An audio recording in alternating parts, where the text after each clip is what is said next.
Thomas finished his journey. He was very late. He was worried that Sir Topham Hatt might be cross with him. "I warned Thomas," puffed Percy to James.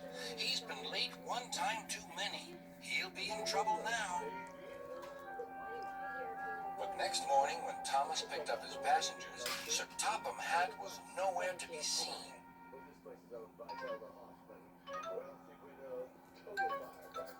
"Thank goodness," sighed Thomas.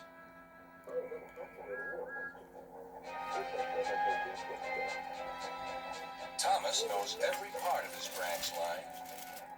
Just ahead was a stretch where the hot sun had bent the rails on the track.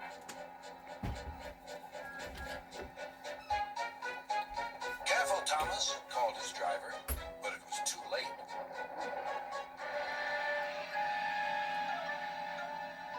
"That's done it," said his driver. "We shan't get any further today."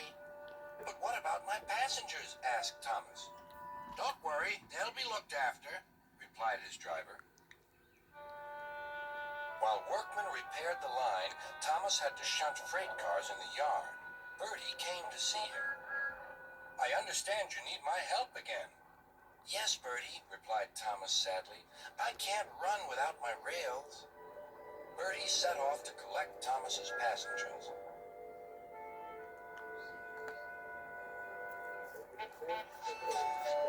"Hello, Bertie," they said.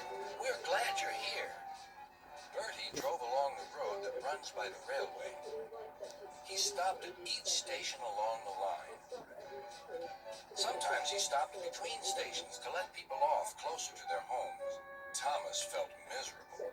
"I've lost my passengers to Bertie. They'll like him better than me." Sir Topham Hatt arrived. "Your branch line is repaired. I'm going to change your timetable so that you and Bertie can work together more." When Thomas reached the station, there to his relief were all his passengers. "Bertie is a good bus, but we missed our train rides with you," they said. Later, Thomas spoke to Bertie. "Thank you for looking after my passengers." "That's all right, Thomas. I like to make new friends, but I'm glad to share them with you."